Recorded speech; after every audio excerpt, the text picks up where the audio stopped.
Ngayon lang ako nakakita ng gobyerno. Walang naghanap ng solusyon sa lahat ng problema natin.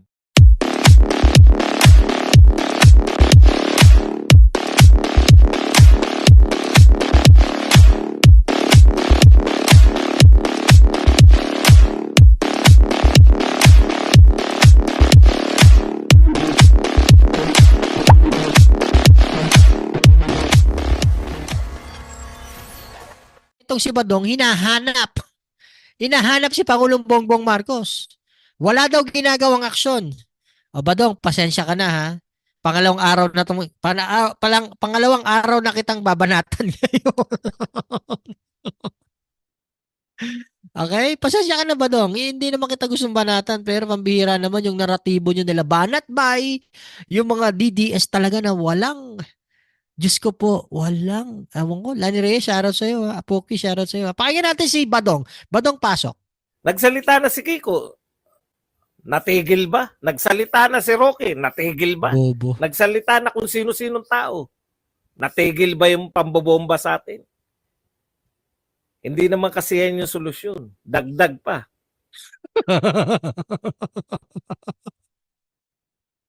Nandun pa rin siya kasi sa pagsasalita ni BP Sara. Okay na, bakit daw hinahanapan si BP Sara ng statement regarding dito sa China, sa nangyayari sa China. Ito nga Badong sa nangyayari kay Kibuloy, nagsalita siya. Sa gera sa Ukraine and Russia, nagsalita siya.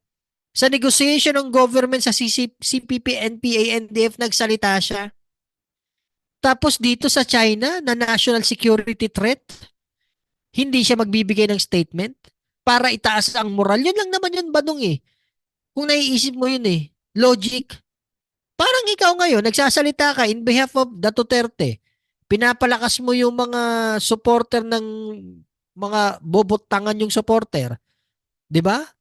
Mitataas mo yung moral nila. Uy, may vlogger na magaling dito, si Badong Aratiles. Tinataas yung aming moral dahil sinusuportahan ang si Mau Diggs.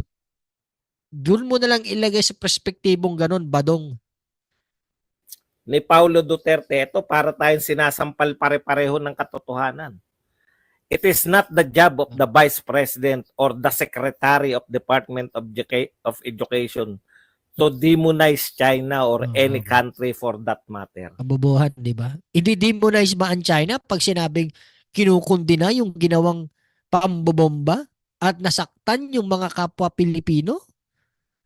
Na tropa natin yan, dinidemonize ba yung China? Ako, demonyo ang China. Kung ako tatanungin mo. Pero yung ba ang manggagaling sa bibig ni BP Sara? Isa pa to si Pulong, si Paulo Duterte. Kitang-kita nyo naman yung kabayasan nitong mga to Yes, sabihin na natin ayaw nilang makialam. Pero like what I said, BP Sara is Vice President ng Presidente. Ha? Pambihira nung umalis kasi Pangulong Bongbong Marcos, nagpunta dyan sa Liwasang Bonifacio kung nasan kayo at dyan nagbigay pa ng moral at personal support kay Kibuloy. Pero dito wala ka man lang marinig. Badong, maligo ka, baka di ka pa naliligo para mas masang ka.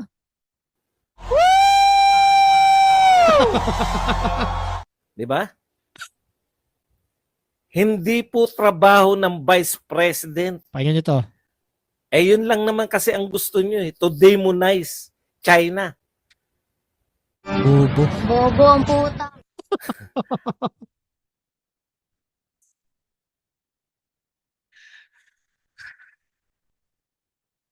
Bobo talaga, Grabe. Yun lang yung naiisip niya. Diba? Wala pong kalusot-lusot dyan si Vice President Sara Duterte. Pag nagsalita si Vice President Sara Duterte ng mas magaling kaysa sa... Mas magaling. Hindi pa kasi nagpapahayag ang Pangulo. Magaling magsalita si BP Sara. Ayan, pahinga mo. Magaling nga, 非常高兴及吉祥 Isipin mo yan. 中国国家主席 Magaling, 习 magaling, 近 Badong, 平 magaling. 中国主 Magaling magsalita.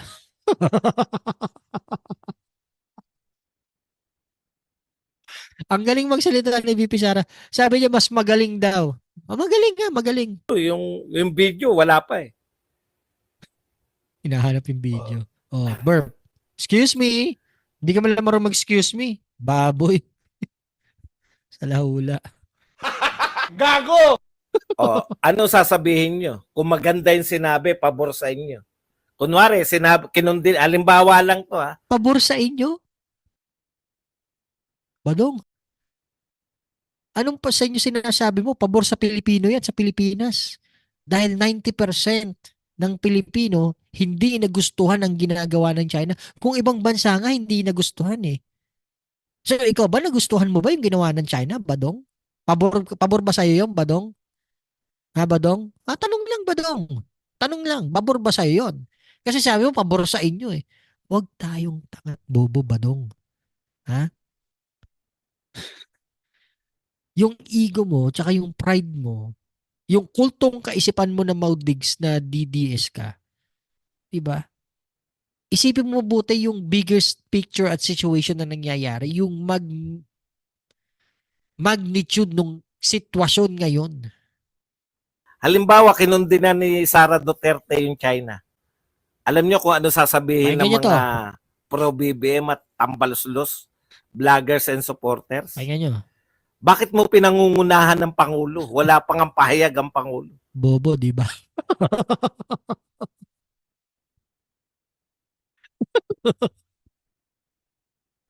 Ay, naku, yun lang kaisipan talaga ng mga DDS. Kita nyo? Kung sinabi ni Sara Duterte, halimbawa lang po, eto ang sinabi ni Sara Duterte. Dapat yan, yung armed forces, nilulusob na natin yan. Pwede ba sabihin ni Sara Duterte yun? Malamang hindi. Sino unang papalag sa tingin nyo? Kung yung mga sinasabi niya sa viewers niya, alam mo, halatang hindi niya ini-educate eh. Alam mo naman, Badong. Hindi, sinabi naman niya, halimbawa, sige, bigyan na natin kay Badong yan. Example. For example. Sige. si Sara Duterte, inutusan niya ang forces. Inutusan. Pwede ba yon? Hindi. 'Di ba? Kahit yun yung gusto nyo mangyari, kayong mga tambaluslos, Yun daw ang gusto natin mangyari. War freak ba talaga kayo mga DDS? Nagtatanong lang, Badong. War freak ba talaga kayo? War freak? War freak? Ha? BBM vloggers and supporters, tututulan nyo yun. Ano bang kapangyarihan Ano ba sa tingin mo kay Bibi Sara, bobo, katulad mo? na mag-utos sa AFP? Walang kalusot-lusot eh. Bobo ang puta. Totoo. Pag sa tingin nyo, pinaburan naman niya yung China. Okay, tanyo na, pro-China talaga. Tanga puta.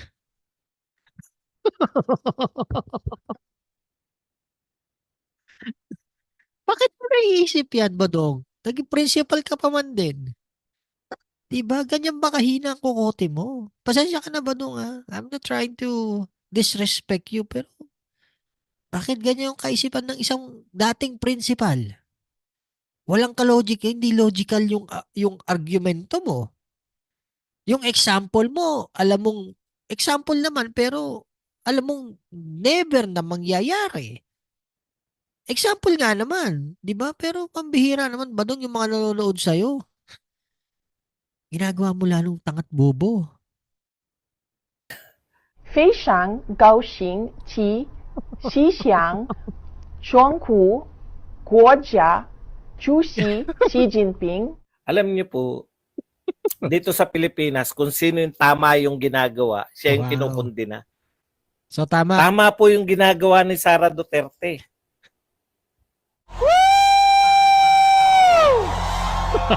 No? Napapasigaw tuloy sa'yo si ano eh. Si Pastor eh. Tama daw yung ginagawa ni Sara Duterte.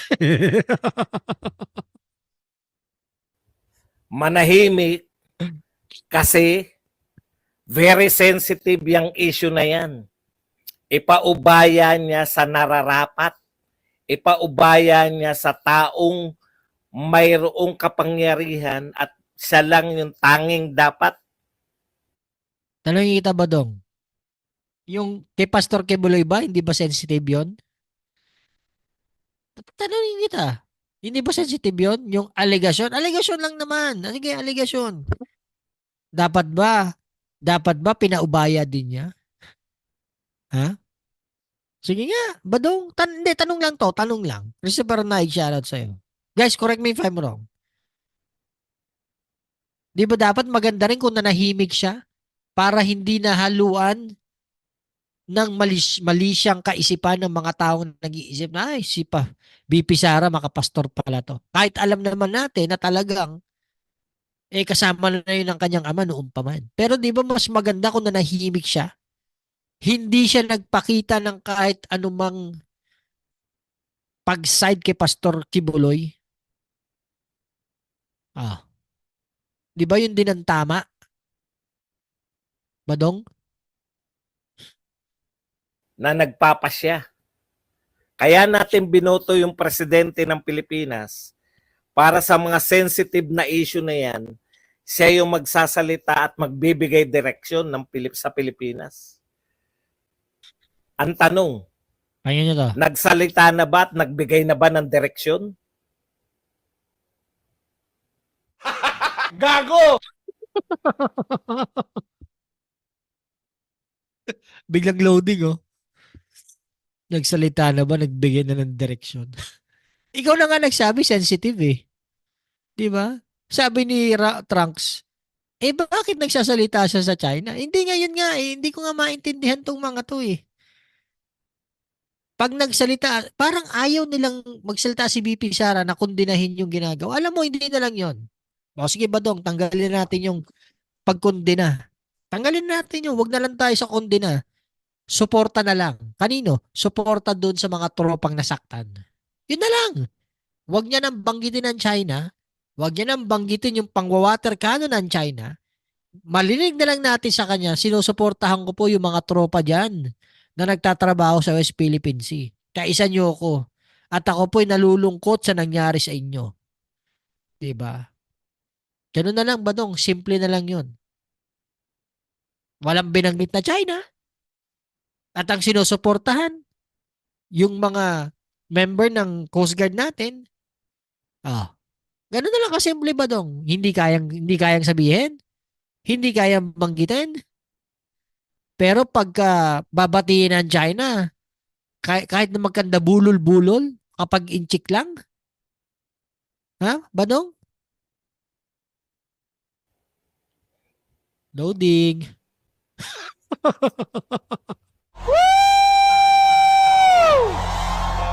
Oh my Sinabi God. ba na ba ng Pangulo Kaya ito. kung anong gagawin natin? Makikipag-usap ba siya sa China o makikipagbombeta ng tubig? Walang malinaw na direksyon eh. Wow, Badong. Di ba? Bobo ang puta. Alam niyo po kung anong ang ginagawa ni Pangulong Marcos? Kaya ito. Alam niyo effective to. Eto Alam niyo effective po yung ginagawa ni Pangulong Marcos na estilo sa mga taong yung problematic sa buhay. Pero hindi sa presidente ng Pilipinas. Bakit? Kasi ang problema, lilipas din yan. Actually, ganyan yung attitude ni Pangulong Marcos eh. Bobo ang puta. Lahat po ng problema. Kaya ito. Problema sa sibuyas. Simula pa lang. Simula pa lang ng panunukulan niya, may problema tayo sa sibuyas. Smuggling, mahal ang sibuyas. Bakit ba nung panahon ba yung sibuyas, piso a kilo? Panahon ba digong walang smuggling? Ha? Magsalita to si Badong Kalamo, no? Hindi happy ending ang term ni Digong Badong. Okay? Hindi fairy tale story ang term ng iyong amo. My God, Badong. Take in mind, shoutout sa'yo ha. Highlight yan. Ang galing nga eh. Di ba? Smuggling, tapos super mahal ang sibuyas. Meron bang mga napakulong? Meron bang aksyon na malinaw? Pakinggan nyo to. Lilipas din yan. Sumunod na mga problema, brownout sa NAIA. Nung una, galit na galit pa yung mga sino. Heads must roll, heads must roll. Meron bang heads na nag-roll? Anong attitude? Anong attitude? Oh, may natuklasan silang bagong attitude. Alam niyo kung ano? Isisi sa Duterte sa dating administrasyon at lilipas din yung galit ng mga tao diyan.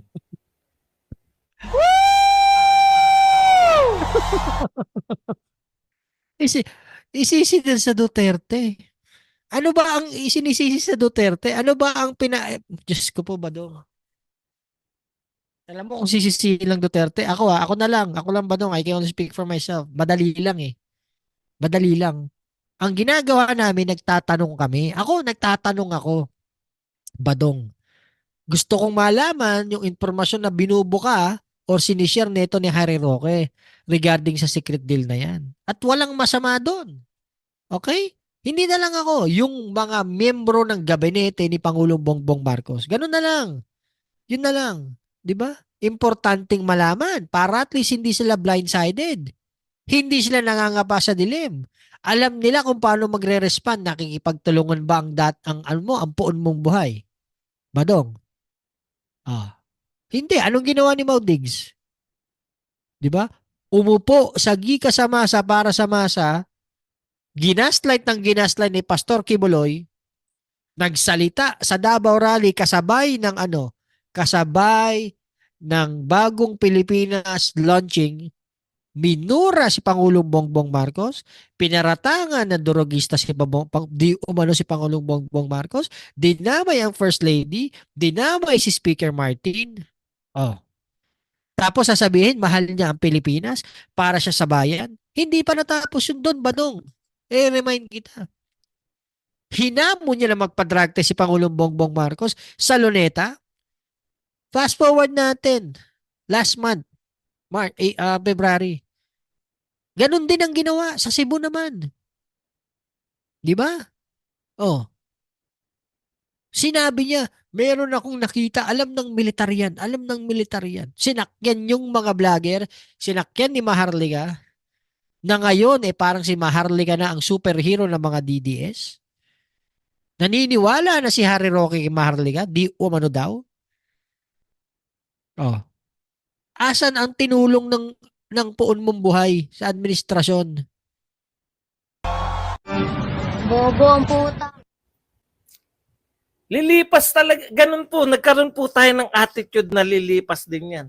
Ikaw yun lang yun, Badong. Ngayon po, dahil sa ganung problema natin, ngayon, biyahe tayo. Pakinggan nyo to. Hanap tayo na solusyon, biyahe tayo.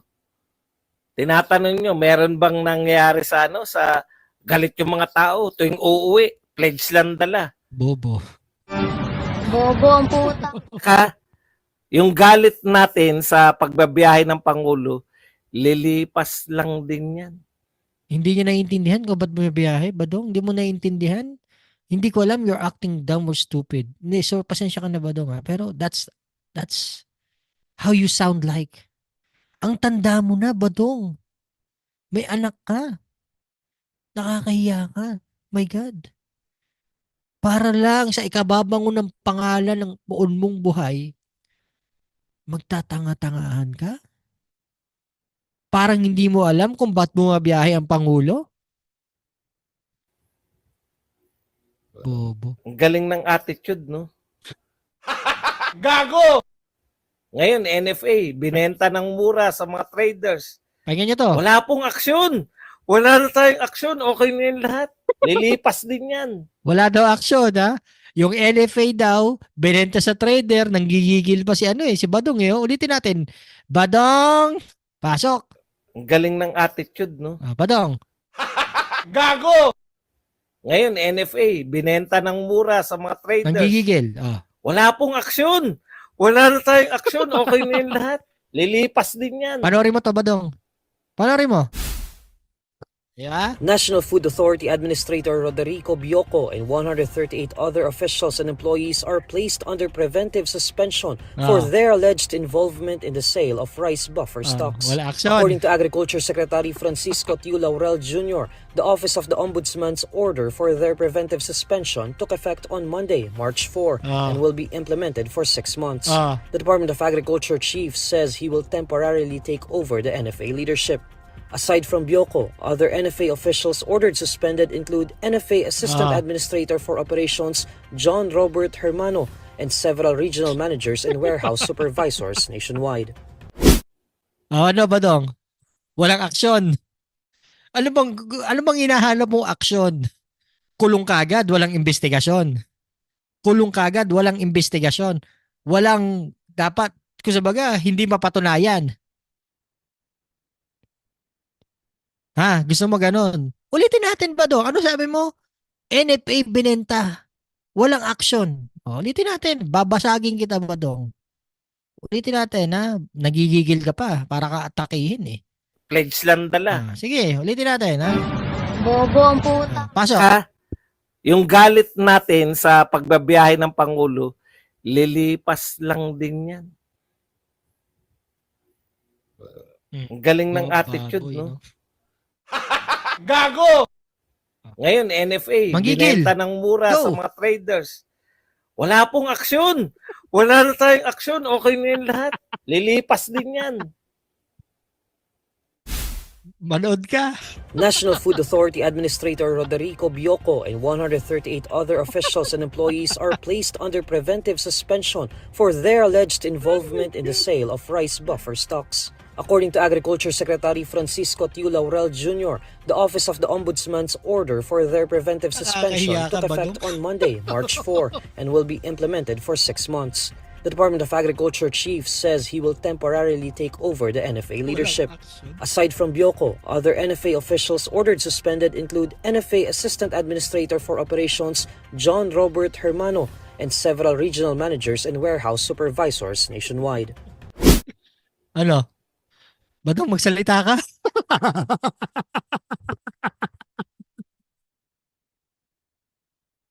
Yan ang pinapakain niyang naratibo sa kanyang mga viewers.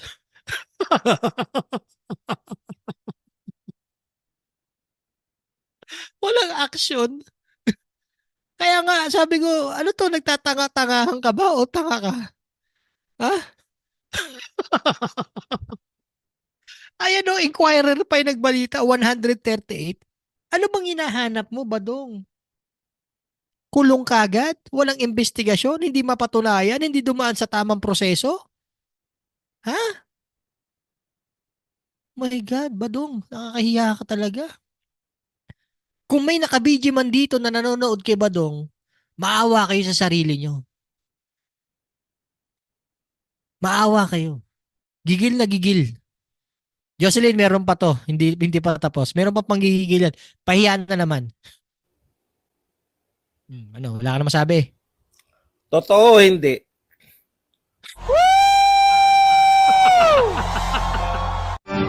Bobo ang puta. Gago!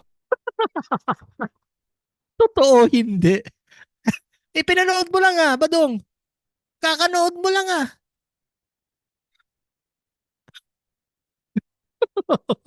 Wala akong pakialam sa mga pinagsabi ng mga kung sino man ang tutol kay Duterte. Lahat po yan, nakadesign po yan na ang pagsisi kay Duterte. Ngayon lang ako nakakita ng gobyerno na ikaw yung nakaupo, lahat ng tauhan mo, Pakinggan nyo to. hindi naghahanap ng solusyon, no? Yan. Hilaan nyo. Kaya nyo? Walang naghahanap ng solusyon sa Gigil, lahat ng problema natin. You're sitting on one. Gigil na naman.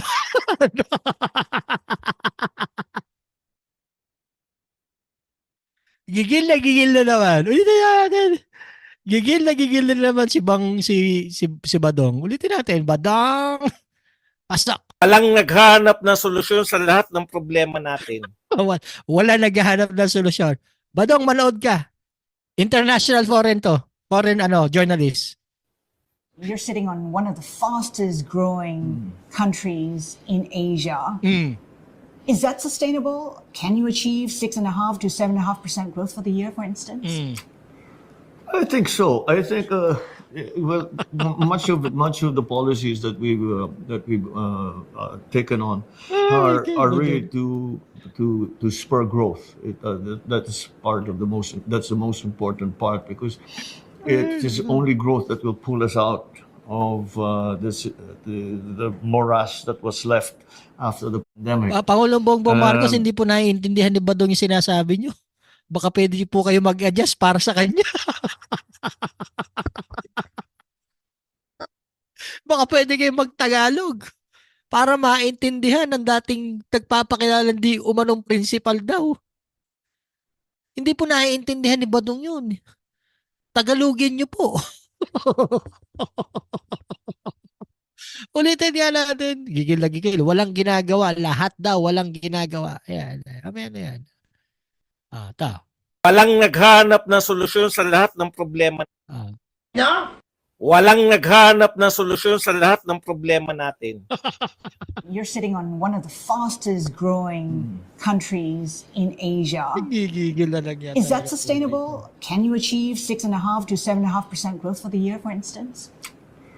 I think so. I think well, much of Badong, naintindihan mo yung sinabi nung nag-i-interview kay Pangulong Bongbong Marcos? Itatagalog ko. Nakaupo si Pangulong Bongbong Marcos sa isang bansa na isa sa pinakamabilis sa paglago sa ekonomiya. Ayan, tinagalog ko na, Badong, ha?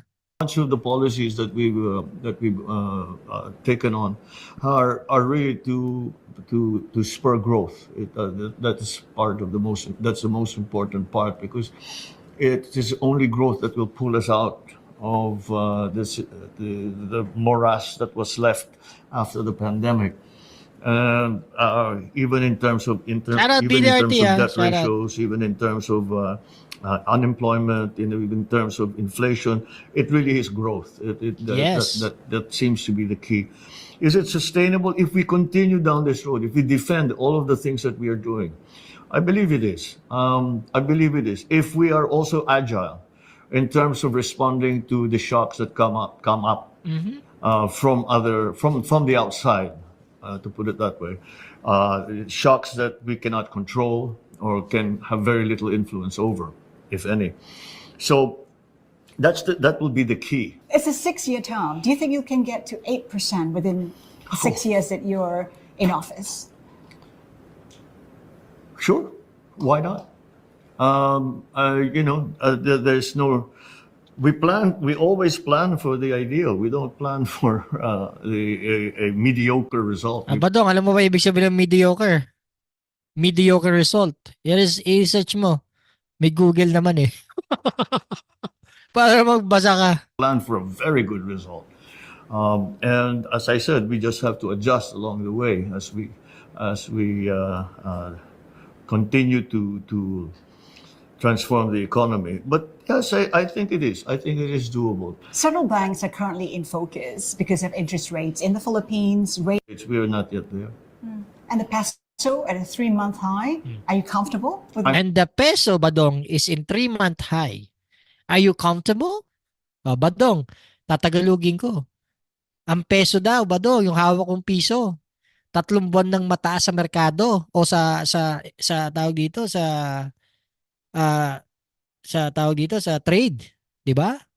Tumataas yung, let me rephrase na, Badong, yung value ng peso 3 buwan nang mataas, Badong. Okay?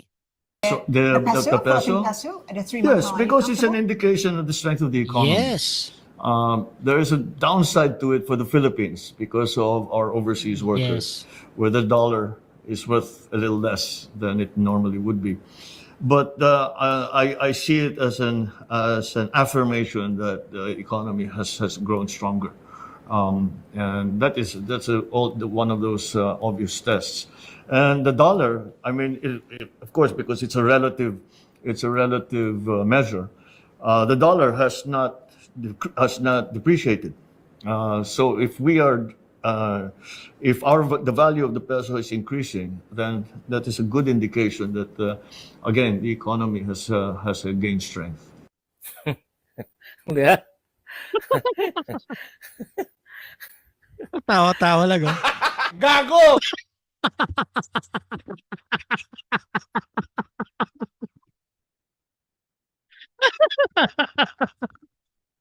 Tatawa-tawa na lang. Tatawa-tawa ka na lang, Badong. After mo marinig yun.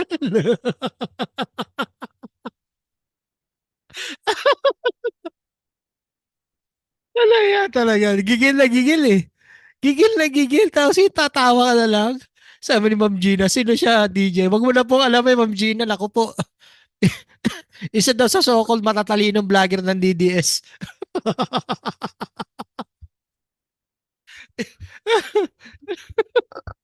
Gigil na gigil eh, oh. Gigil na gigil. Tapos ngayon, after mo mapanood, tatawa-tawa ka. Ah, Badong? Sabi ni Banat Boy. Gumaganda content mo pag di ka naglalakad, ha? Eh, kasama yan sa paglalakad, Banat Boy.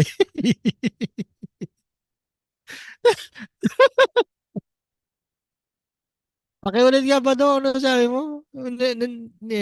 Tatawa-tawa ako. Pakinggan mo. Then that is a good indication that again the economy has gained strength. Di ba?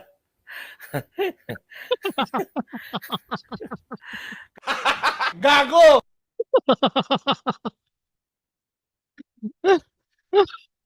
Ay, nako. Sabi nga ni Badong, pag di kayo mag-like kayo, pag wala kayong pang-like, magpakape kayo. Ay, nako, Badong. Sensya ka na, Badong, ha? Kasi gusto lang kitang sunugin talaga sa mga naratibo mo, eh. Sa mga pinapakain mo sa viewers mong ilang daan at libo din minsan. Naaawa ako sa viewers mo, Badong. 'Di ba? 'Yun ang pinamumukha mo. Na pinamumukha mo na hindi ka nagre-research. Ay, nako, I feel bad for you. I pity you, Badong. Pasensya ka na, Badong, ha? Na-topic na naman kita ngayon. Okay, so punta na tayo sa huling topic natin. Nako. Baka may gusto sabihin si BP Sara. Fei Lupin, Tashir, Huang Xilian, Ho, 20, Chong.